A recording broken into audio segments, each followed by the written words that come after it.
On this week's episode of Ride the Lightning, the Tesla unofficial podcast, Tesla's Q4 production and delivery numbers are in, and I've got reactions and analysis.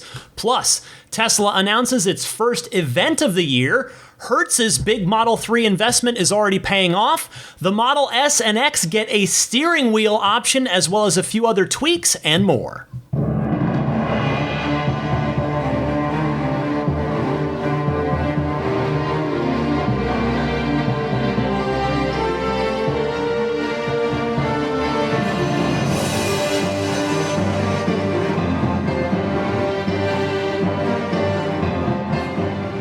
What's happening, friends? I'm Ryan McCaffrey here with you alongside my canine companions, Daisy the Boxer and Zelina the Future Service Dog. This is episode 388 of Ride the Lightning, your weekly Tesla unofficial podcast for January 8th, 2023.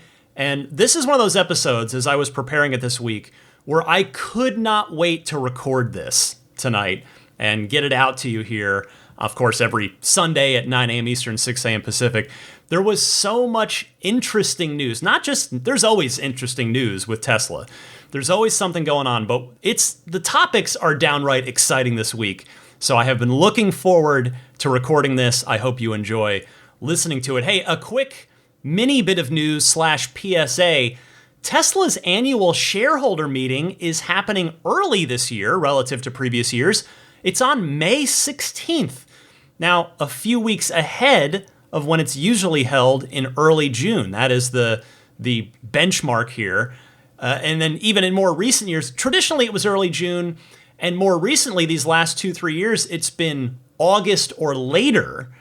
Now, this leads me to wonder, fair bit of speculation, this is by no means any sort of confirmation of anything, but I look at that and go, well, wait a second, May 16th, why would they do that? Well, since we already know that the annual shareholder meeting takes place at Giga Texas, I'm left to wonder, might this double as a Cybertruck launch event? With that timing, May 16th? It's a reasonable possibility at the very least, so file that away, keep that in mind. And if you are planning to attend the annual shareholder meeting this year, you do have to get an invitation, you have to register register your shares to verify that you're a shareholder, and then it's basically a lottery system. So there's no guarantee that you'll get to go, but maybe if you're interested in going, just circle that on the calendar, May 16th, 2023.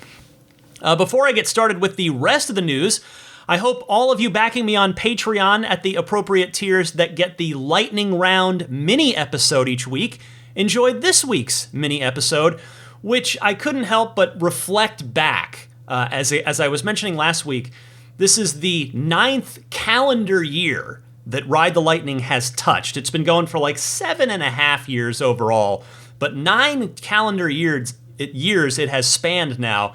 And so I took some time to reflect back on, quite frankly, all of you, the amazing community of people that listens to this podcast, and the incredible opportunities that I've been fortunate enough to have because of this podcast now, as it enters its 9th calendar year and heading towards the 8th anniversary overall. So if you're already backing me on Patreon, you've already been notified that you have access to that. But if you're interested in supporting me on Patreon, this podcast is always free. But if you would like to voluntarily choose to support me, there are some perks and rewards for doing so. The perks and rewards and all that stuff is detailed on my Patreon page found at patreon.com/Tesla podcast. All right, let's dive in because there is so much to talk about. I want to begin with Tesla's Q4 production and delivery numbers, and thus we now also have the overall 2022 production and delivery numbers as well. The word from Tesla directly is as follows. In the fourth quarter, we produced over 439,000 vehicles and delivered over 405,000 vehicles. I want to just interject my own little note here. The Model S and X combined accounted for only 4.6% of that total, which really speaks to more of the growth of the volume on the 3 and especially the Y above anything else. Anyway, Tesla continues saying, in 2022, vehicle deliveries grew 40% year over year to 1.31 million, while production grew 47% year over year to 1.37 million. We continued to transition towards a more even regional mix of vehicle builds, which again led to a further increase in cars in transit at the end of the quarter.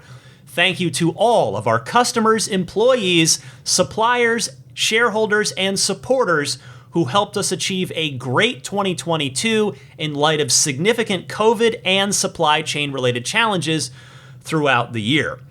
Okay, so let's break this down. This is always fun. First, that Q4 number, 439,000 produced and 405,000 delivered. That is, unexpectedly, a new quarterly production and delivery record, besting Q3 of 2022, which saw just under 366,000 cars produced and just under 344,000 delivered. If you're curious, the math on that, that is a 20% increase in vehicle production, which if you just stop and think about that for a second in the big picture, the grand scheme of things, the pull it out to the 10,000 foot view, as I like to say, a 20% quarter over quarter increase in production. That is huge. Now, it's not quite the 2 million vehicle per year run rate that Tesla had said they had hoped, not promised, not guaranteed, hoped to exit 2022 with. Although, to be fair, that could have just been a weekly production rate accounting, equaling 2 million cars per year from the very last week of December. If they had hit that, though, we probably would have heard about it, so reasonably safe to assume they didn't hit that goal. I think that would be fair to call it a stretch goal. Like if it were a Kickstarter, that would have been a stretch goal. Although, perhaps we could still hear about it on the earnings call if it happened.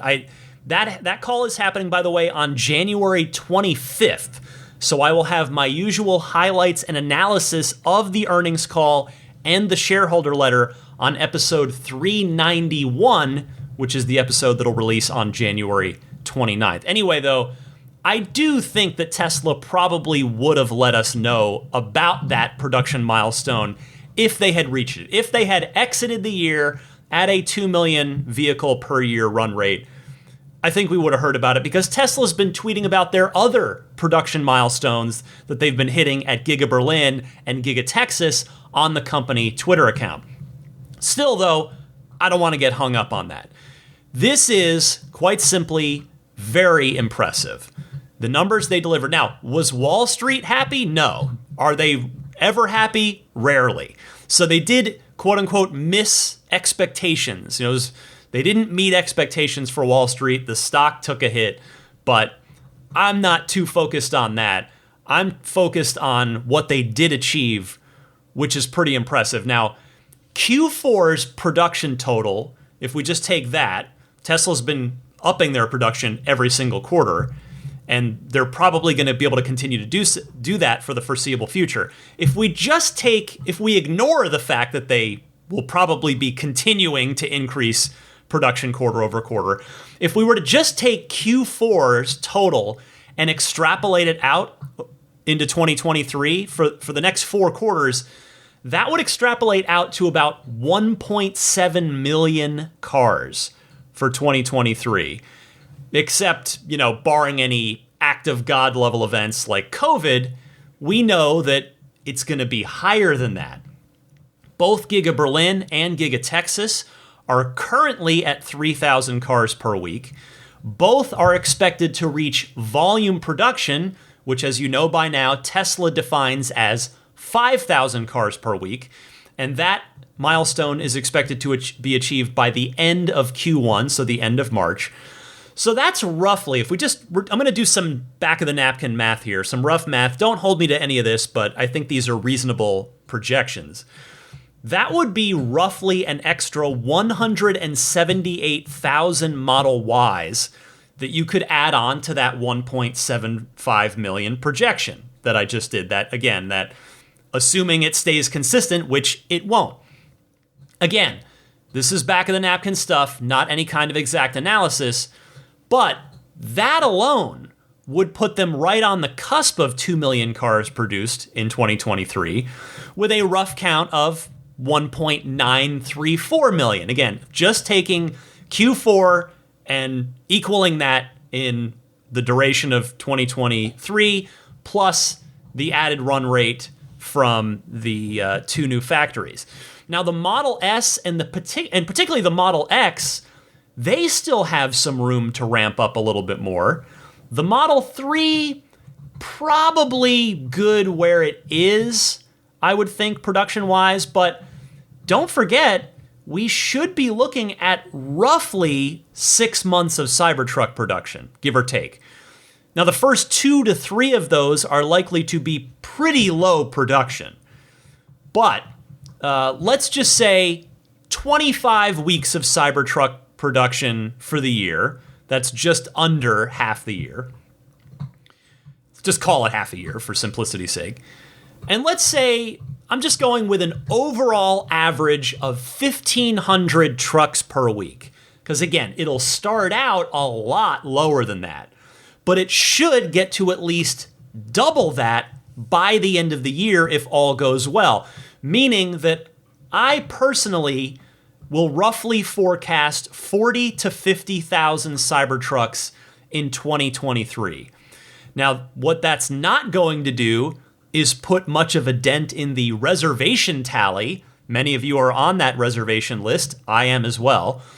But it should, if Tesla were to achieve that, 40,000 to 50,000 Cybertrucks this year, it would put them comfortably over that 2 million car production threshold for the year. So, did all of you agree with me? I made Cybertruck's 2023 production the subject of this week's Patreon poll, and here is how you voted.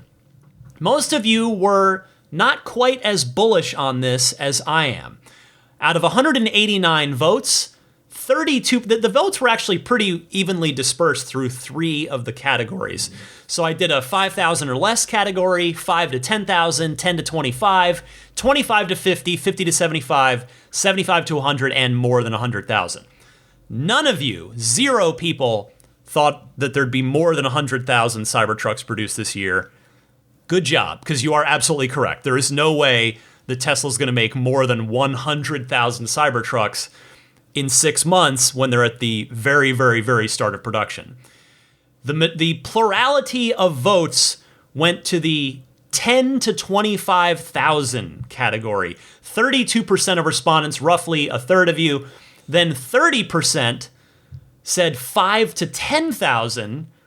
23% of you, so nearly a quarter of you who responded to this, thought that Tesla would make 5,000 or less Cybertrucks this year.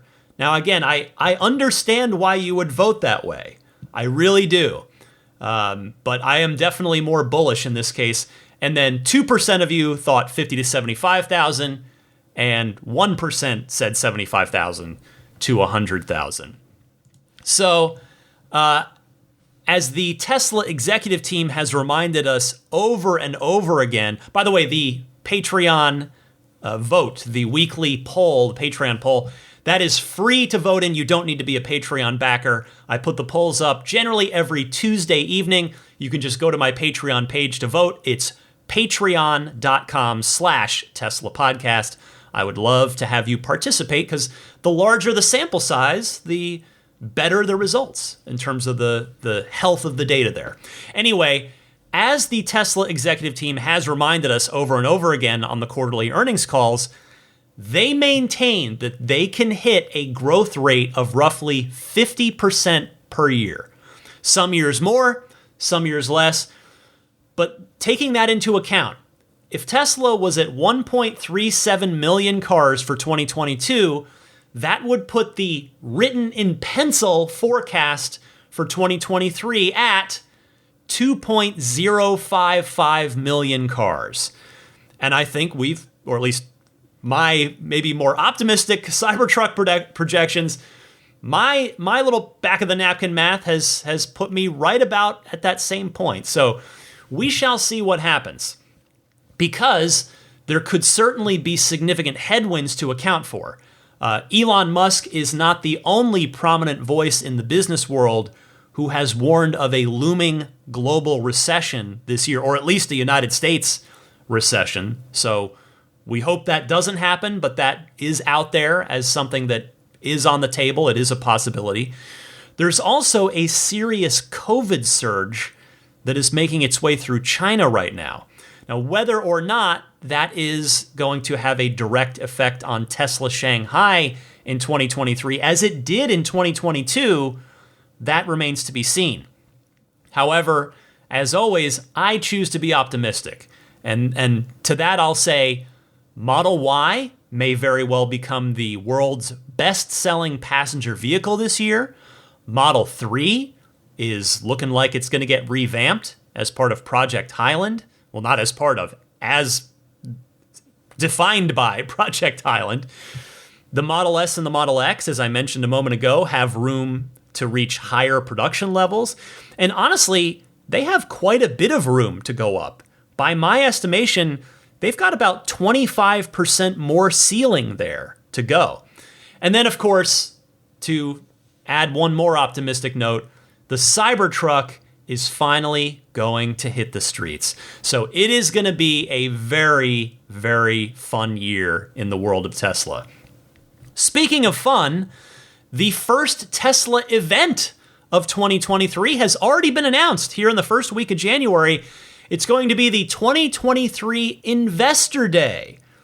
They wrote on their investor relations page, "We plan to host Tesla's 2023 Investor Day on March 1st, 2023. The event will be live streamed from our Gigafactory, Texas, with the option for some of our institutional and retail investors to attend in person. Our investors will be able to see our most advanced production line, as well as discuss long-term expansion plans, Generation 3 platform, capital allocation, and other subjects with our leadership team." And Tesla's investor relations lead, his name is Martin Viecha, tweeted, "Mark your calendars for Tesla's Investor Day on March 1st. And he notes, not the same as the annual shareholder meeting. Some of our institutional and retail investors will be able to attend in person, details to follow, and see GigaTex's production line and meet management." End quote. Thank you, Martin. I'm going to go out on a rather short limb here and suggest that the, quote, most advanced production line mentioned there is the Cybertruck production line. And if I'm right about that, I think it is likely that not only will the 9-ton Gigapress be installed by March 1st, but the production line will likely be making pre-production Cybertrucks at that point to be shown off at that event with your investors. Now, I say pre-production. In Tesla generally refers to this, at least they have in the past, in sort of typical Silicon Valley parlance, as release candidate vehicles. So whether you want to call them pre-production Cybertrucks or release candidate Cybertrucks, I think there is a very good chance that on that March 1st Tesla Investor Day, they'll be bringing in institutional and retail investors to tour the facility to see this most advanced production line. I think there's a very decent probability that Tesla will be building pre-production Cybertrucks on that production line for those folks to see on March 1st. Now, as for the, quote, discussing long-term expansion plans, Generation 3 platform, and other subjects with our leadership team, well, that almost certainly means a Q&A session with Elon, with Drew Baglino, and some of the other folks that we are used to hearing from on the earnings calls. So this event, to me, is going to be very interesting for two key reasons. Number one, potential Cybertruck news, i.e., they may give us a production start date at that March 1st event. And two, literally any next generation platform news that comes out of this will be big news, significant news. Now, for the love of all things Tesla, I send this message out to anyone who might end up being fortunate enough to attend. I ask you, please, with peace and love, ask this question on my behalf. If you have a chance to step up to the mic and ask Elon and the leadership team a question, if you're attending this Investor Day, when is the next generation Tesla Roadster going into production?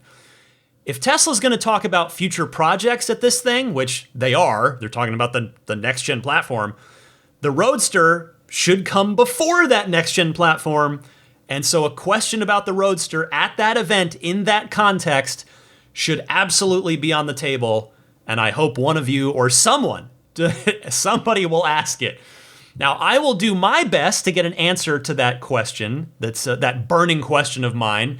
I'll do my best to get an answer to that myself between now and then, but just in case, I am humbly making this request to any of you who may end up attending. Next up this week, do you hate the autopilot nag that bugs you to apply gentle turning force on the steering wheel every 30 seconds or so when autopilot's on? Well, an end to that may be in sight, but there's a catch. Whole Mars blog, who follows all things Tesla, tweeted, users with more than 10,000 miles on FSD beta should be given the option to turn off the steering wheel nag. And Elon Musk responded to that tweet saying, quote, agreed, update coming in January, end quote. So first of all, it's January, so that's soon. But second of all, 10,000 miles on the FSD beta is a lot. I've been fortunate enough to have the beta for over a year now, and assuming that highway autopilot miles don't count, since those are, at least until version 11 arrives, those are on a separate software stack. In that case, I'd have to think that I'm nowhere close to 10,000 even after a year's worth of usage. Now, everybody's usage is different. In my case, the bulk of my miles driven, period, are freeway miles, highway miles. But again, everybody's different. But obviously, that would be the incentive here to use the FSD beta more. That's what Tesla would be getting out of this. More data. However, while the beta has come a long way from when I first got in back, over a year ago, because back then, if you remember me talking about it, or if you were in it yourself at that point in time, it really would make sudden and unexpected and dangerous movements in a very unpredictable way. I can honestly say those are all but gone now. Not that it doesn't still do the wrong thing, it does from time to time, but by and large, the crazy, unpredictable, insane stuff is gone. And so I have to say, it's probably still a good idea to, even if this goes through, keep at least one hand on the wheel. I would, if I have the autopilot nags turned off at some point, I'm still going to be keeping a hand on that wheel, because even if I'm just lightly resting on it, because, if this gets implemented, you won't be bothered to apply that slight turning force if your hand isn't quite giving enough force for the system to be happy. And that would be nice to get rid of, where, you've got your hand on there, but you're just not torquing the wheel quite enough. Even after 4.5 years of driving autopilot, forget about the FSD beta, but just autopilot in general, I still, from time to time, the car will yell at me like, hey, torque the wheel a little more, give it a little more force. And, it's pretty much muscle memory, but it's not 100% for me, at least. Maybe it is for you. But sometimes, I feel like I've had the car long enough to have it be muscle memory, but every now and again it gets me. However, I think all of that might end up moot because, and I don't mean to be a party pooper here, but looking at this realistically, given how much attention NHTSA has given, of course, the National Highway Traffic Safety Association, given how much attention NHTSA has been paying to Tesla over these past couple of years, a couple of examples of that attention, if you need them, are NHTSA forcing Tesla to remove the rolling stop option from the FSD beta for when you come to a four-way stop and there's no one around. So that's one example. And then another one is when NHTSA forced Tesla to update their in-car games so that none of them could be played with the car and drive, because there were a couple of them meant for passenger use, but there were a couple of them that could be utilized, could be played with the car and drive, and NHTSA nixed that. And so, because of all that, I personally find it hard to believe that NHTSA is going to go for this. I hope I'm wrong, but given that this is still a level 2 system, the regulators are almost certainly going to either stop this before it has a chance to get implemented at all, or Tesla will implement it and it will be targeted for takedown. Like NHTSA will just come at it real quick and Tesla will have to issue a very quick update to disable it. Basically, to disable the disable option. Now, as I often say, and I've just said moments ago, I'd love to be wrong about this, but my gut says, and history with NHTSA lately says, yeah, I'm not super optimistic that they're going to go for it. But we'll see. We'll see. If this update is due in January, maybe they'll at least be able to sneak it out, and some of you will be able to enjoy it for at least a little while before NHTSA steps in. Next up this week, I want to say thank you to longtime listener James from the Bay Area for being the first person to let me know. We had some very significant, in my opinion, breaking news in the greater Tesla community. Last night, Thursday night, it came up pretty late, and that is this: a Model S and Model X steering wheel retrofit for the new S and X, i.e. the S's and X's with the yoke, is now available on the online Tesla shop, and it's in the design studio, so anyone ordering a new S or X today, starting right now, you can order it with the yoke or the wheel without any upcharge on either choice. You just choose which one you want. Now, the retrofit, for those of you that already have the new S and X and want this round wheel, the retrofit is $700. That price does include installation at a service center, and I just want to add, I hope you get to keep your yoke, and it's not like a core charge thing where Tesla's going to take your yoke back, and that's why the price is only, with heavy air quotes, $700. So I would say if you decide to take Tesla up on this, tell them you'd like your yoke, even after it comes off the car. Maybe you want to put it on the wall. Maybe you want to do something fun with it, even if you're going to put the round wheel on your S or X.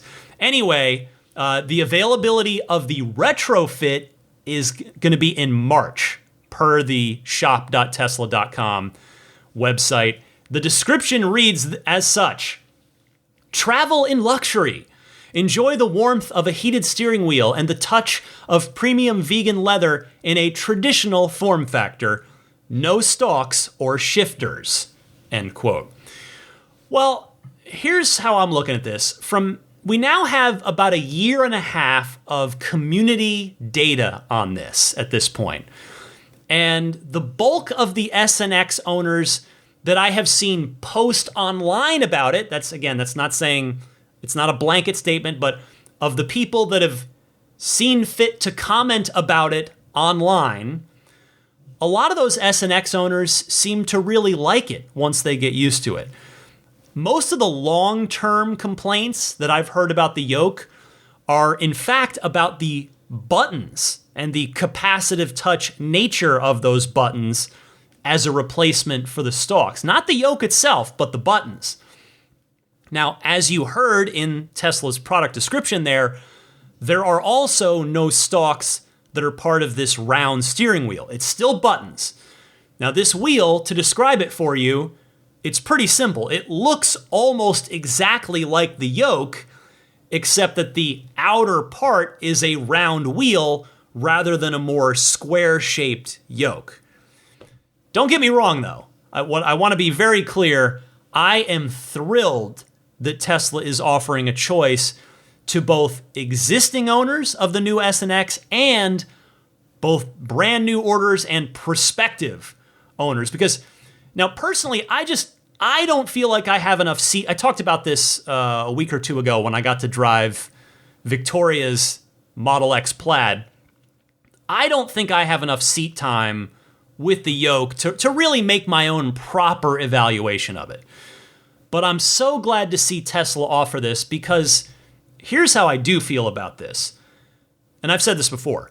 The yoke should never stop someone from buying a Tesla. And quite honestly, I suspect that it has been something that scared some buyers off up until now. It is great. It is so great that now a prospective buyer can go on the design studio and immediately see, as they're deciding if they want to order the car or not, that, oh yes, there is a regular round wheel option. And in fact, the round steering wheel is almost certainly going to be the choice that's made by the majority of purchasers, because the round wheel is now the default option in the design studio. If you don't click anything, you get a round wheel. You have to click the yoke to opt in and choose the yoke. Again, it doesn't cost anything. There's no cost difference, but it defaults to the wheel. And so I suspect most buyers are just going to end up taking the wheel, either by conscious choice or because they kind of scroll on by and they maybe look and go, oh yeah, no, I don't want a yoke. So I would suspect the numbers on that are going to be very heavily in the wheel's favor. Now, this also leads to some speculation on my part, and that is this. Are the Model 3 and Model Y going to get this same exact steering wheel pretty soon as well, thus going stalkless themselves? Because don't forget, we had that rumor from just a couple of months ago that the 3 and the Y were going to have a new wheel. It did not happen at the model year changeover in early November like I thought it might. That's when I thought that the odds were good that it would happen. It did not. So perhaps all 4 cars are going to be getting it at roughly the same time. Now, if you select a Plaid Model S with a round wheel in the design studio right now, the delivery estimate shows January to March, which suggests to me that they have these round wheels right now, or they will in a couple of weeks for new builds, which would mean that Tesla, if I'm correct about any of this, and I might not be, maybe this wheel is just going to be for the S and the X, and the 3 and the Y are going to stick with the wheel they have and the stalks that they have. But if all 4 cars are going to get this exact same steering wheel, it would mean that Tesla is ordering these wheels en masse from their supplier, and thus making it a very minimal extra cost to offer it as a choice on the S and the X, on top of the 3 and the Y, which is obviously where all the volume is going to be coming from here. Also, speaking of the new S and the X, and specifically the Plaid, I want to say thank you to TeslaNorth.com for pointing out that there is a new description for the Plaids on the design studio when you choose Plaid. Under Plaid features, one of the items reads, higher thermal capacity brake calipers. Furthermore, I also noticed that if you select the 21-inch arachnid wheels that their style is such that you can see through the spokes of the wheels and see the brake calipers, whereas on the 19-inch Tempest Aero wheels on the Model S, you really can't see the calipers. They're back to red. On the Plaid, red calipers appear to be back. So, is Tesla going to get back to their own tradition and offer larger red brake calipers on their performance models? The answer is yes, they are. And quite honestly, the red calipers are one of the only things, it's on a very short list, one of the very few things that sets a Model 3 performance or Model Y performance apart from the non-performance versions of the car, particularly from the outside. And honestly, I think they just look super nice. Those bigger red calipers look so nice on a 3 or on a Y. And so for the premium you're paying on a Model S or Model X Plaid, you should get an upgrade that is both cosmetically nice and also functionally nice. And funny enough, the calipers were originally red in the design studio when the Plaids were first announced back in fact, almost a year ago. It was February, or 2 years ago, February of 2021. And then by the time the cars were actually delivered, it was before that, but at some point Tesla got rid of that on the design studio and just put in plain black calipers, the same ones as the regular long-range S or X, and that's how they've been delivering for the last year and a half here. And so I, for one, love the cosmetic side of this, having red brake calipers on the Plaids again.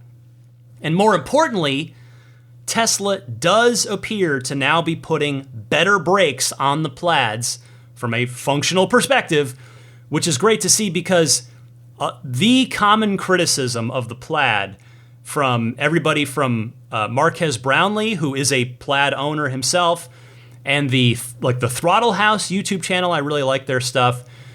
Those people, both Marquez and the Throttle House guys and other coverage has called out how the Plaid's brakes up until now just have not been nearly enough to keep up with the incredible performance on that car. Like, just the brakes don't match the performance, and that's a problem. So I'm really happy to see Tesla taking a significant step to rectify that. Obviously, we're going to have to wait till somebody takes delivery of a Plaid with these new brakes and somebody has the wherewithal to actually do braking tests, ideally comparing to an existing Plaid, so you can really get an apples-to-apples comparison. But we'll find out soon enough about the capabilities of these better brakes. One other quick Model X note, by the way. I want to say thank you to listener Nadav for letting me know that the price of the 7-seat Model X dropped by $4,000. It's now $120,000 is the base price for a 7-seat Model X. Granted, that's still a lot higher than it was a year and a half ago or so, but we'll take the price drop nevertheless, considering that I think this is the first Tesla price reduction that I can remember for any of the 4 cars in quite some time. Still not done with the new S and X, though. There's one more tweak for both the S and the X that's happened, and that is the Tesla T logo badge on the rear of the car has been eliminated. On the Model X, it continues to say Tesla, T-E-S-L-A, on that glossy black trim that spans the space between the taillights. It's the same spot that it used to be chrome up until the refresh. It's a slightly bigger difference on the back of the new Model S, though, where they always had the Tesla T logo badge and that TESLA across the trim piece until about a year ago. They redid the taillights and the headlights. But speaking about the back of the car, Tesla redid the taillights and got rid of that glossy black trim piece that said TESLA on it. And instead, they just had the T logo above that. And then they had a plain glossy black piece of trim between the taillights. So now there's no T logo and that glossy black trim piece that goes between the two new redesigned taillights from a year ago, just above the license plate. The TESLA lettering is back, and it's on that shorter, that smaller trim piece. And if you just take a look at it on the design studio, because honestly, I really like this change. Simple though it may seem, it's subtle and simple, but I like it a lot because I thought that it always looked weird to have both the T logo and the TESLA letters there, especially after the refresh happened, because then you had the chrome T logo badge and the glossy black TESLA trim stacked right on top of each other. And so that just sort of clashed weirdly and badly to me. So this new tweak, to me, really cleans up the back of the car nicely, particularly on the Model S. All right, we're still not done. Gosh, 30, almost 40 minutes into the podcast here, and we are still rolling. The next story this week, Hertz. Hertz's big Model 3 investment, they've also other EVs, but we know the Model 3 is a big part of it. Their big EV investment is already paying off. Hertz has seen an increase. I believe I saw this story on Drive Tesla Canada, I think. I forgot to write down the source here. My apologies on that. Hertz has seen an increase of 12% in yearly profits since investing in EVs. According to a report by The Cool Down, the company has looked to transition to EVs to optimize its fleet and lower costs. Hertz CEO Stephen Scher had this to say in a recent interview, quote, "We focused on operational excellence and fleet optimization to produce financial results that facilitated investment in our strategic priorities, like electrification, while enhancing returns to our shareholders and being in the service of our customers."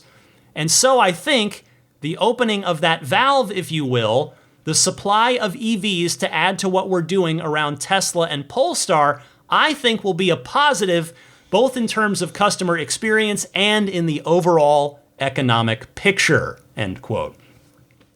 Well, I think it's good to follow up on stuff like this some months down the line when these big initiatives get announced, kind of like when the police fleets will get a Tesla as in a sort of a pilot program, and they'll see if the Tesla works well for police work. And in pretty much every single instance, that has proven to be the case. That's why it's fun to follow up those stories. And it's the same thing here. Yes, the strategy from Hertz is quite literally paying off. Now, remember that they paired this with what must have been a pretty significant investment in a new marketing campaign, which, as you may remember, starred Tom Brady. But the bigger picture is that Hertz placed a literal big bet on electric vehicles. Yes, Polestar's in there, GM EVs are part of the fleet too, but Tesla represents by far the biggest portion of Hertz's investment, and I'm so glad that it's working out for them. And quite frankly, I think it's going to inspire other fleet managers to go electric as well. And when more rental car companies have more EVs, and specifically Teslas, more Teslas in our case, that means more people will inevitably give Tesla a try. And, well, you know what comes next. Butts in seats equals sales for Teslas. Many of you are probably Tesla owners specifically because a test drive convinced you. One other benefit as well to more rental car companies adding more EVs to their fleets is that added competition should hopefully lead to better prices, better rental rates for customers. So bravo, Hertz. Keep going. Feel free to continue replacing more of your fleet with electric vehicles. Here's another news story that I am ecstatic about this week. Tesla's Tom Zhu has taken over North American sales, service, and deliveries. Saw this story written up on Teslarati, who writes, Tesla's global vice president and CEO of the Greater China region, Tom Zhu, took over responsibilities for sales, service, and deliveries in North America, Electrek reported, citing sources familiar with the matter. The publication noted that Zhu's title remains vice president in charge of the Asia-Pacific region, but he's been added to the North American Sales, Service, and Delivery Organization chart. Zhu, a veteran at Tesla who began his career with the electric vehicle maker in 2014, oversaw Gigafactory Shanghai from its construction to operations. Zhu's leadership has seen Tesla grow in China from the building of Gigafactory Shanghai to it becoming a large export hub. He helped the company build up its supercharger network, and earlier reports from China revealed that he was tasked to oversee Tesla's Asia-Pacific operations. So again, I am over the moon with this news. Honestly, I'm not even kidding. This to me is the best Tesla news in a long time. And that's not to say there hasn't been good news. I'm saying the opposite, that there's been plenty of good news and fun news. I think this is really, really good because for years now, you have heard me go on and on about how Tesla needs to scale their service efforts to keep pace with the rapid growth of the fleet each year. I've been saying how absolutely catastrophic it would be if Tesla manages to develop a bad reputation for service, because that kind of reputation, a bad reputation, is a thing that's difficult to shake, and it just takes a long time to change people's mindsets even after you have actually course corrected. So in other words, if Tesla were to get to that point, and honestly, I don't think they have yet. I think they haven't been trending in the right direction as far as their reputation for service. And I also want to admit here, this is very difficult to define or quantify. I'm sure if the people at Tesla do have ways to define and quantify this. But anyway, the thing is, if they slid down to the point where they just got slapped with a reputation of having bad service, they'd have a really hard time digging out of that.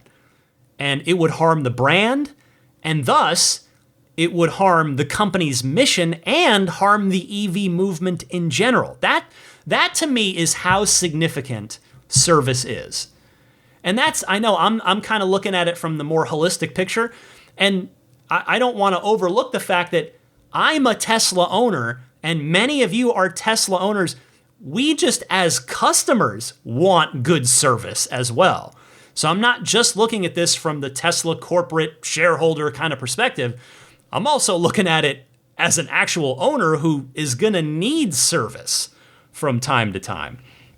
So, and many of you have probably experienced some level of frustration with Tesla service over the past few years, because part of the concern that I have had about this critical issue is that ever since Tesla's previous head of service, a guy named John McNeil, John left the company back in early 2018.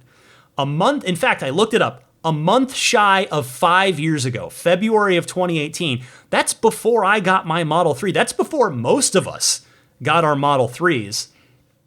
So since John left 5 years ago, Tesla has not had someone dedicating their entire work week to sales, service, and deliveries. Elon, you may recall, assumed those duties himself. He just took over that division and had it report up to him. But as we know, Elon has many responsibilities, not just at Tesla, but also at other companies as well.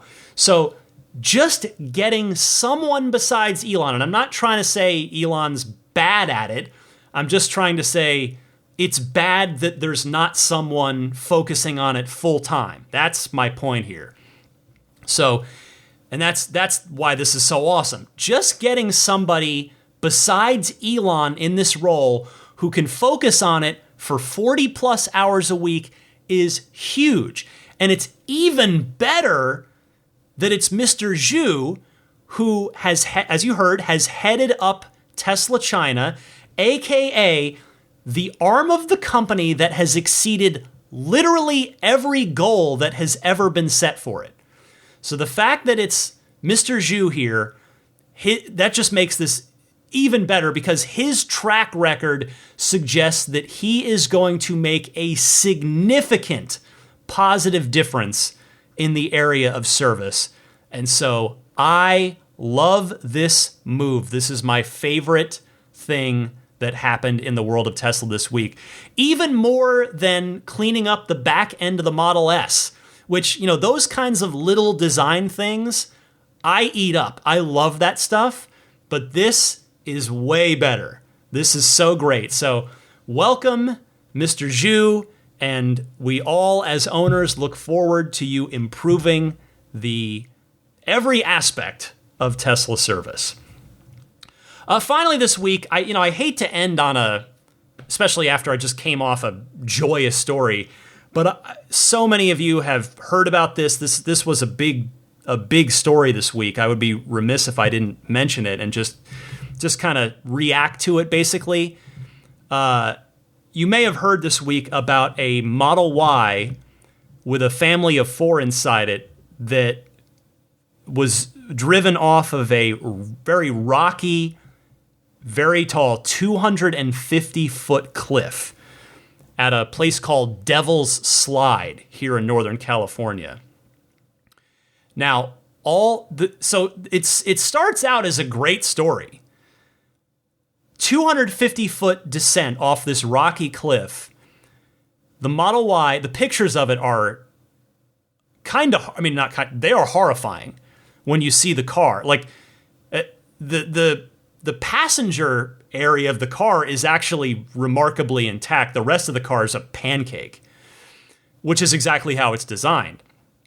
But the story starts out as being an incredible story because all 4 people survived. In fact, the children, who were small enough children that you could see in the pictures, they're both in car seats.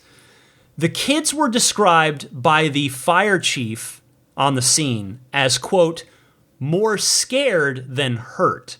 So the children were effectively unharmed when their car went off a cliff 250 feet down to the base of the ocean, the Pacific Ocean.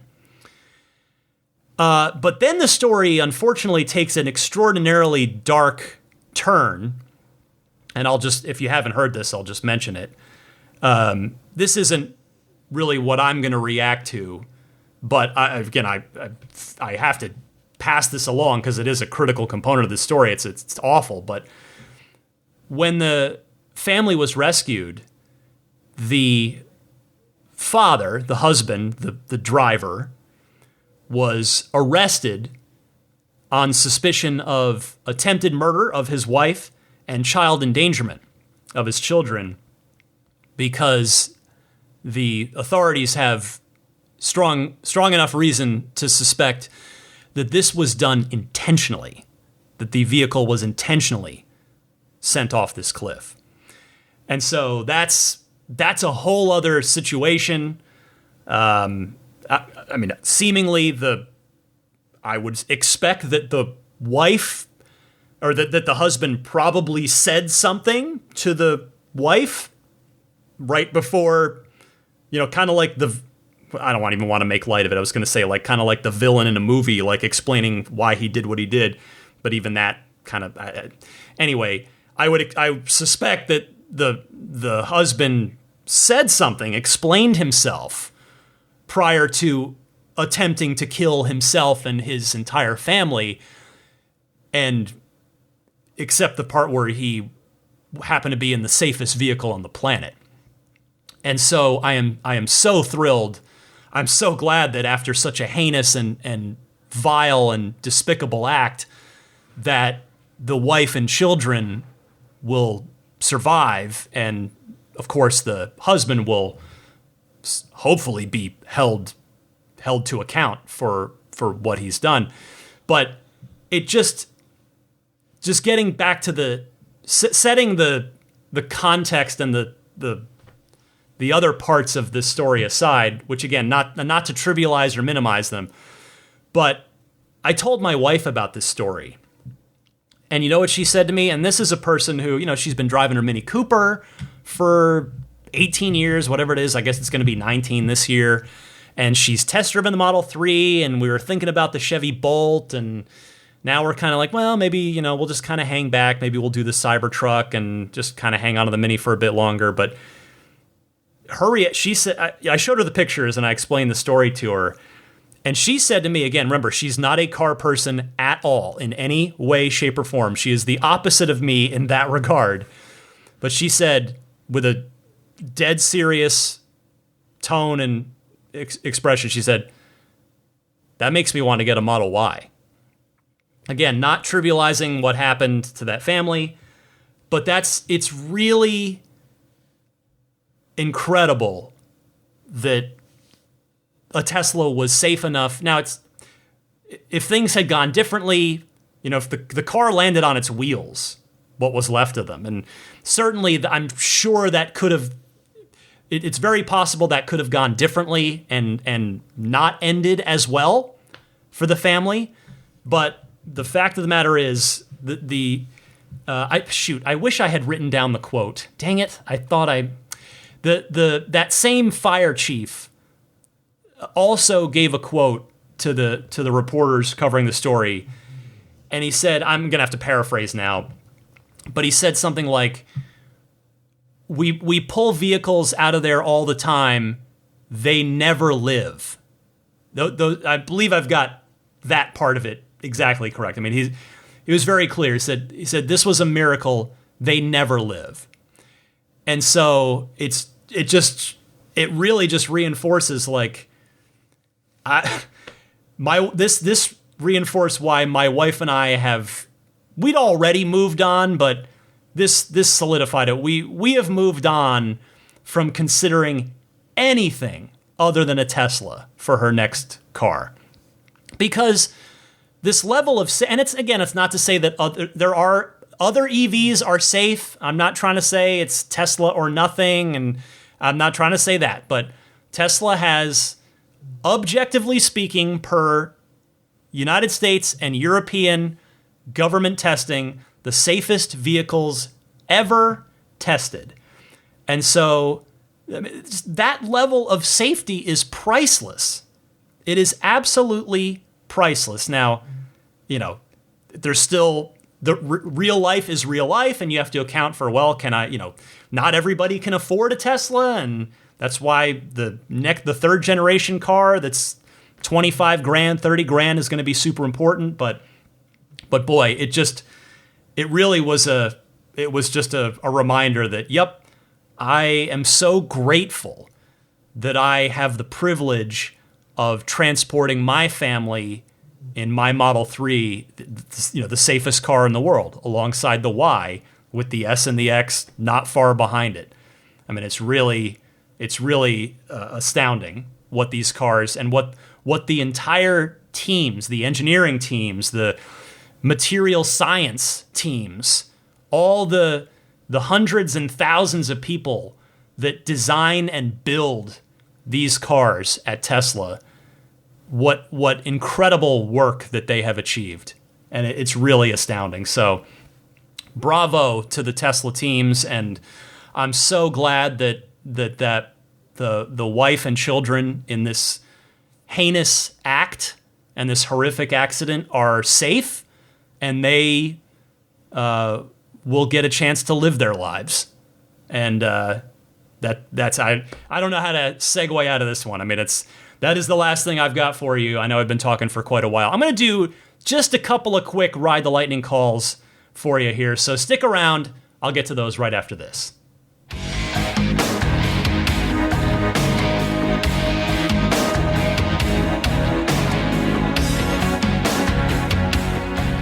It's time to hear from all of you in the Ride the Lightning hotline, your chance to call in and be a part of Ride the Lightning each week.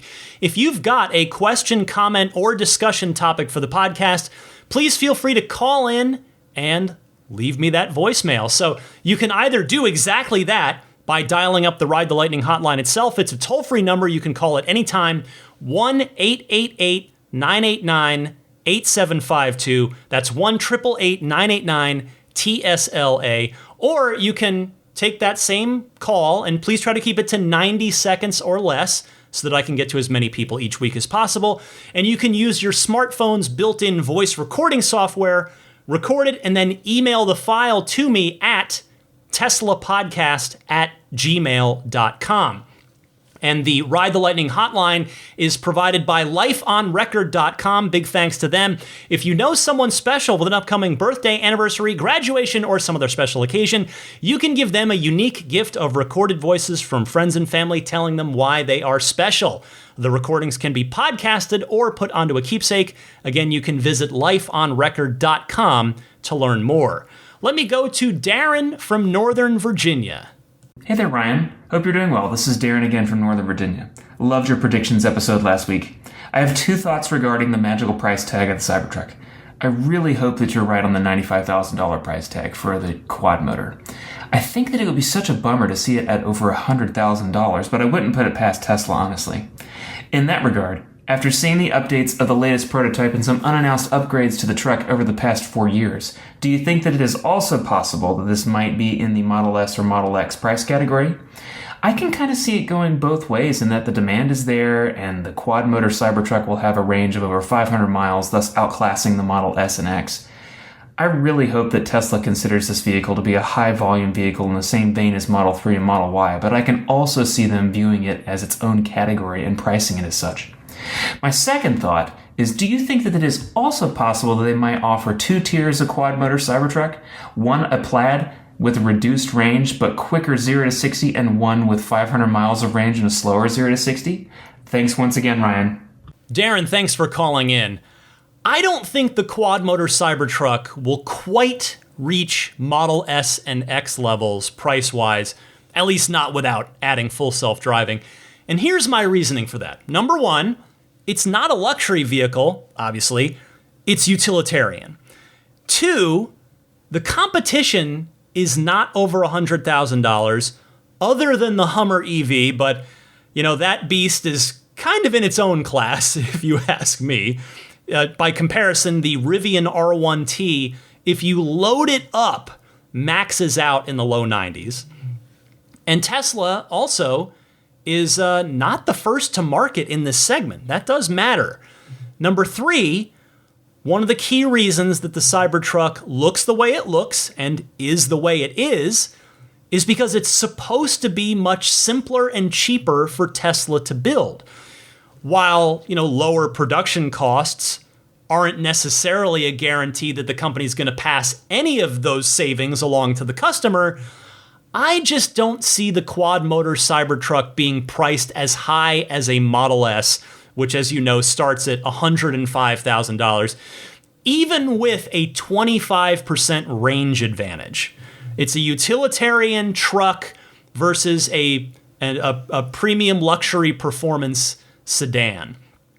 I suspect that Tesla does view the Cybertruck as its own category of vehicle, to address one of your other points, rather than seeing it in either the same high volume category as the 3 and the Y, or in that premium luxury category like the S or the X. I mean, remember that Elon answered my question back at Battery Day in 2020 about this exact topic and said, at least at the time, that the maximum yearly production of the Cybertruck would be about 250,000, about 250,000 units per year, which would put it well above the S or X individually, and in fact, well above the S and the X combined. Like, individually, it'd be about 5 times higher than either of those two, or about 2.5 times higher than the two of them together. But it would still put it well below the annual production run rate of the Model 3 and especially the Model Y. Now, finally, to answer your question about whether there might be 2 different quad motor choices, one with an emphasis on performance and the other with an emphasis on range, respectfully, Darren, I don't think so. My opinion there is, and it is just that opinion, I don't actually know yet, as none of us do, but my opinion there is based on Tesla's, at this point, pretty well-established preference to keep production as absolutely simple as possible. So I just don't see them doing that for that reason. But as we learned on my predictions episode last week, when I was tallying up my score from 2022, I've been wrong before. So Darren, thank you again for your call. I'm going to do just one more call for this week, and then I will do my best to get to plenty more calls on next week's podcast. So here is Les from British Columbia. Let's see if we can help him out. Hi, Ryan. I'm Les from British Columbia. I'm calling in regards to my daughter's 2020 Standard Range Plus Model 3.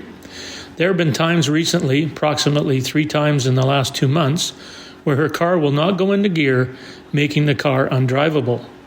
Everything else in the car functions normally, just can't drive it. When this happens, she gets the same 2 error messages on her screen. 1, acceleration and top speed reduced. 2, automatic emergency braking is disabled. It typically takes 4 or 5 days of the car sitting, and it will eventually go back into gear and be drivable once again. Tesla service has been of very little help. We've had mobile service before for some other problems, but they will not send mobile service to check this problem out. They require that the car be towed to a service center, which in our case is over 250 miles away. I'm hoping that one of your listeners may have experienced this problem and may know a possible fix. Please give Daisy and Zelina a pat from us. Thanks for your time, Ryan, and keep up the great work. Well, first of all, Les, I am more than happy to pass along those puppy pets for you. But more seriously, I am really sorry to hear about this problem that your daughter's Model 3 is having. The fact that it sounds like it's intermittent, that would probably make, I don't know about you, I can't speak for you, but that would probably make me crazier than if it was a predictable and consistent problem. And I'm bummed to hear that Tesla service isn't being more proactive for you on this, particularly since you said that she lives so far away from a service center. But I have to imagine that Tesla, not I have to imagine, I know from personal experience with my own service issues, with like the FSD, the autopilot bugs I was having last August, I think it was. Anyway, we know that they can see the error codes, any error codes that the car is spitting out by logging in and taking a look at the car's logs. So I don't have a solution for you, certainly, but I am happy to put this out there just in case anybody else has also run into this and may have some constructive suggestion. Maybe there's a known diagnosis out there, perhaps even a solution out there that could be of help to you and perhaps be of help to others who may encounter this as well. So, Les, good luck to you and your daughter on this one. And with that, I will press stop on the hotline for now because the show is already getting pretty long. There was a lot of news to talk about. I got really excited, like I told you at the top. But I'll get to more calls soon enough. Keep them coming, though, in the meantime. If you want to react, I suspect a lot of you are going to have thoughts on the Model S and X getting a steering wheel option. And there's plenty of exciting stuff to comment on this week. So send me your calls if you'd like to reach out and possibly be featured on the podcast. For now, though, stick around. I'm still not quite done. I'm going to give you the pro tip of the week and a little bit more coming up right after this. This is Steve Downs, the voice of Master Chief, Sierra 117. You're listening to Ride the Lightning, the Tesla unofficial podcast. You know, that Cybertruck looks a lot like a warthog, doesn't it? Master Chief, out. Well, it's been Stormwatch-tastic here in the San Francisco Bay Area. We've been whacked by a couple of serious rainstorms that took down trees, that caused some flooding. Thankfully, my home has been unaffected, and I have not had to ford through any impromptu rivers in my Tesla, which, there's always videos that pop up of that, and I always just like that the hair on my arm stands up when I see those, because I'm like, that could be bad. If water gets in anywhere in the wrong spot, it's going to be bad. But no, it's been a weird weather week here in the greater San Francisco Bay Area. And so my car's filthy, but hey, there's more rain coming, so there's no point in cleaning it anytime soon. And the other kind of big thing happening in my house this week is not car related, but my lovely boxer Daisy just underwent what ended up being a slightly more serious than expected surgery. Thankfully, still very minor. She's got her e-collar on right now, laying on the couch, and she's not thrilled about that e-collar, of course. No dog is. But she just has a little growth that kind of got bigger pretty quickly under her jaw. So I had that removed, but there was some little bit of dental stuff. She had some like gum overgrowth, which apparently boxers are prone to. My last boxer, Maggie, had it too. And as she was trimming that back, she gives me a call, says, Daisy's got 3 extra teeth. So can I extract them? Because it costs more money. So she was nice to call and ask. I was like, yes, please do. Let's get those out of there. Maggie had that much later in life, and it ended up being kind of a bigger problem. So poor Daisy had a little thing cut off her face. No big deal, seemingly, pending the pathology results of that. But and then the poor puppy, just getting her mouth kind of cleaned out, get those gums pared back so that those teeth are able to do their thing. And she ended up having a couple of extractions as well. So she's relaxing right now. She's doing okay.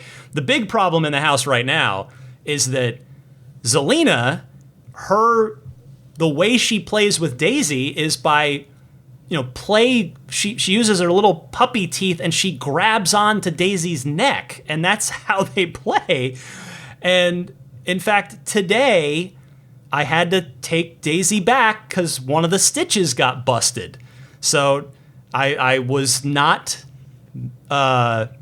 strict enough about it. I didn't put the e-collar on her head, and they were playing a little bit, and I'm like watching it, and then I saw, oh nope, a little bit of blood there. All right, it's my own fault. Nobody to blame but myself. So the poor puppies, like especially, Daisy's tried to play with her too. It's not just a one-way street. Daisy's wants to play, and they're not allowed to play, so I got to keep them separated, and it's been a little bit of a hassle out of what was really, again, fortunately a fairly simple little surgical thing, but the recovery is almost worse in terms of having to deal with the two dogs. Anyway, I hope all of your four-legged friends in your homes are doing well. How about a pro tip of the week? It comes from David in Wildemar, California. Hi, Ryan. This is David Vakil from Wildemar, California, longtime listener. I'm calling in with a pro tip. I just got the latest update, full self-driving beta driver, so we just got the holiday update a couple days ago, and I noticed when I was driving today that if you accidentally swipe down on the music card that's on the control side of the monitor, it goes away. And I tried to swipe it back up and left and right, but that didn't work. But I noticed that a new icon appeared on the toolbar next to the climate settings. It's a little square, gray square with a music note. And if you press that, your cards come back. And then you can swipe left and right and you can see your mileage and your tire pressure. So if anybody wondered what happened to their card, that's how you get it back. Look for that new icon. It always seems to be there. When it went down there, the other icons got squished a little closer together. But that's my pro tip. Thanks for your show. Love it. Been listening ever since you started. Thanks very much. Bye-bye. This is an excellent tip, David. Thank you so much. In fact, I just had to use this tip. I had to think about it because this happened to me today. I was trying to swipe left to get to just check my tire pressure because it was kind of chilly outside. And I was like, let me just make sure tire pressure is okay. And I accidentally swiped, I guess, a little bit down and it went away. And I was like, oh, I remember David's call. What do I do? Okay, yep, there it is. I'm good. So, by the way, I recognize your name going back many years, David. Great to have you calling in. And this will no doubt help others, such as like I said, it helped me today. So I think your tip's going to help a lot of folks out there as we get used to the latest version of the UI. If anybody else out there has a pro tip of the week, please send it my way so that you can educate me, educate your fellow listeners, your fellow Tesla owners and enthusiasts. You can send that pro tip of the weekend the same way that you send the regular Ride the Lightning hotline call, which I told you how to do a little earlier in the podcast. All right, before I get out of here, because I have already been talking for quite a while this week, I want to mention some friends of the podcast that can perhaps be of use to you, starting with abstractocean.com. They make a ton of awesome aftermarket accessories for your Tesla, any of them, S3, X, or Y. Check them out. They've got the tempered glass screen protectors, which is their 4th generation of those. They've got the drop-in cup holder stabilizer. They've got all kinds of stuff. So don't miss it. abstractocean.com. Use the coupon code RTLPodcast at checkout to get 15% off of your first order. Next up is the snap plate, the front license plate bracket that I highly recommend if you either want or legally need to put a front license plate on your car, depending on where you live.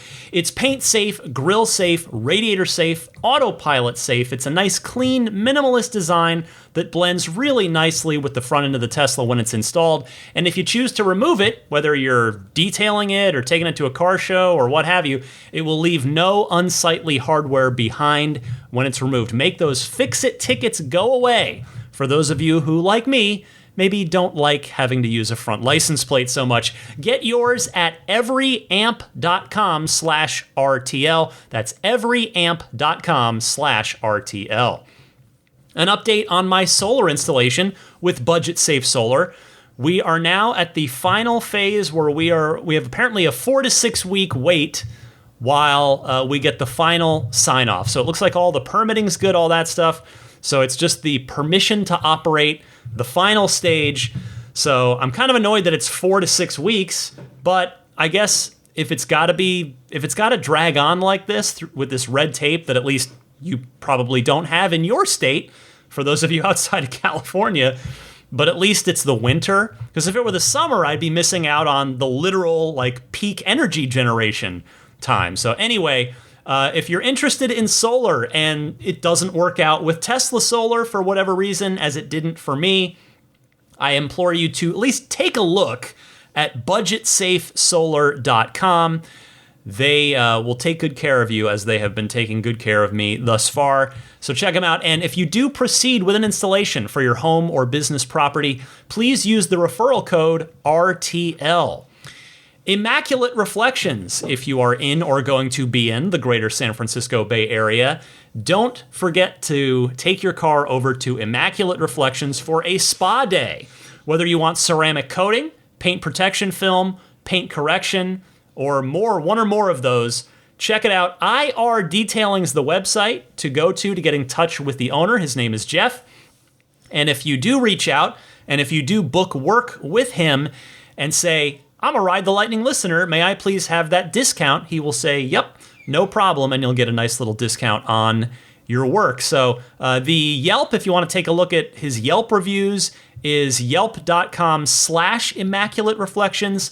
His Instagram page his handle is Immaculate_Reflections on Instagram. And again, the website, irdetailing.com.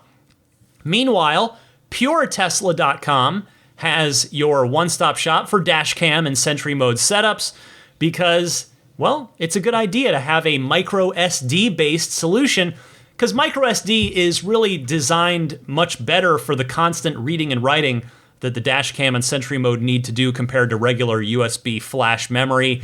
$49 will get you the 128 gigabyte kit.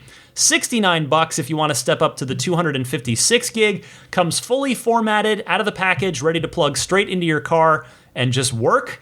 It'll work with Mac or PC when you need to take it out and check the footage. And free shipping anywhere in the US, modest shipping fee for international shipping. So check them out, puretesla.com/RTL. And that brings me to my Patreon. I mentioned it at the top of the podcast, but again, starting calendar year number 9 of Ride the Lightning, my hope is that at some point in time, perhaps it is now, that I will earn your support on Patreon. This is a free podcast. It will always stay free. But if you see fit to support me on Patreon, I would really humbly and sincerely appreciate it. You can find all the information on my Patreon page at patreon.com/Tesla podcast. Patreon spelled Patreon. There are monthly pledge tiers, or you can do the annual option The annual option, you'll get a 5% discount for committing for that full 12 months, so you can take advantage of that. The base level tier is just $5 a month, and in return for that, you will not only be supporting me, but you will get early access to each week's episode. Then there's that $10 tier that I talk about at the top of the show, which I call the ludicrous tier, and that one gets you the early access and gets you those 30 and counting weekly lightning round bonus mini episodes. You can find the podcast on any of the major podcast services. I urge you to subscribe or do whatever it is each service calls it, follow, subscribe, whatever. I'm on Apple Podcasts, Google Podcasts, Stitcher, TuneIn, Spotify, all the big ones. It's free to subscribe. It just means the show will automatically push out to you every Sunday at 9 a.m. Eastern, 6 a.m. Pacific when a new episode drops, so you don't have to remember to go look for it each week. I am also on YouTube, just audio only. It's just an audio syndication in my case, but if you do prefer to listen there, just search Ride the Lightning Tesla on YouTube. You can email me anytime, teslapodcast@gmail.com. My Twitter and Instagram handles are the same if you're interested in following me on either of those social media platforms. DMC_Ryan. That is my handle there. And with that, I want to say hello and thank you to the upper tier Patreon backers, the extra generous folks.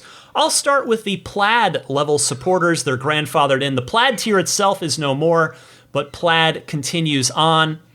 By the way, if you're hearing any dog whining or barking in the background, they started to try and play, and they can't play because Daisy already had the wound opened up and had to take her to the vet today to get it re-sewn up with the stitches. So I had to pause the podcast. Anyway, you don't care about that. I'm just trying to explain any potential canine background noise. Anyway, the grandfathered in Plaid supporters, thank you so much for your continued support. To George Cassiopo, David Brander, Logan Willis, Jason Chalukas, Peter Chalet, Eric Randolph, Dory and Steve Guberman, the Tesla owners of Taiwan, Ron Lee, Charlie Gillespie, David Perella, Dennis Peak, Jeff Angwin, Chase Cabanillas, the Lydia family, Aaron Altschul, Jared Brown, Jerome Strack, Jamie Dalton, the Tesla Owners East Bay Club, Mike and Barbara from Louisville, David J. Howes, Travis Krenzel, Matt Nixon, the Tesla Owners Club of Wisconsin, Jonathan Zalesny, Ish, not Elon Musk, T. Kirk Lowry, Peter, and the Bear Boys of Colorado. That brings me to the maximum Plaid backers. We have, as of me recording this, our monthly Patreon Zoom hangout is tomorrow, and I'm looking forward to that.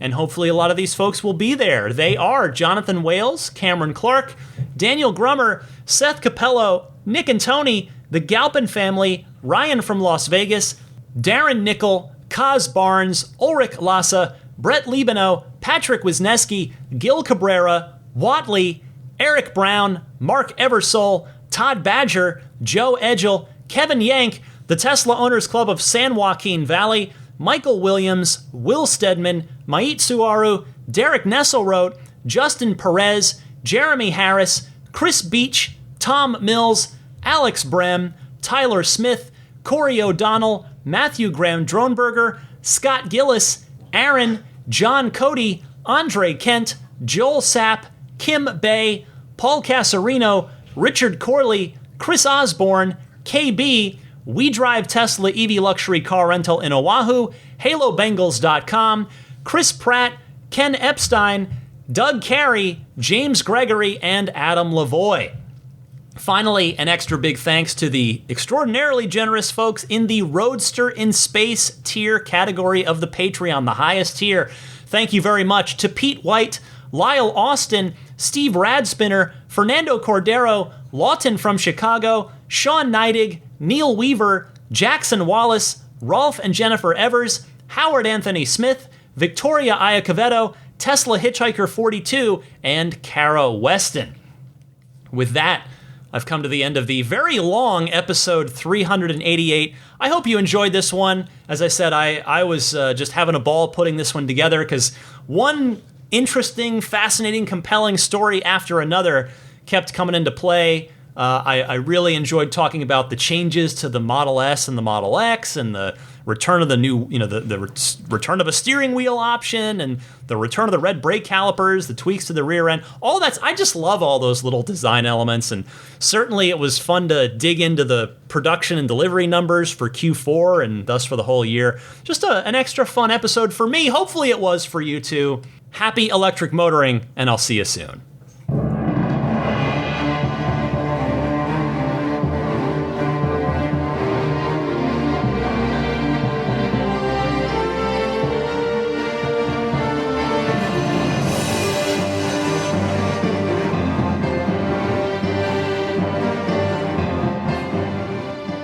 I mean, I think a Tesla is the most fun thing you could possibly buy ever. That's what it's meant to be. Our goal is to make it's not exactly a car. It's actually a thing to maximize enjoyment. It's maximum fun.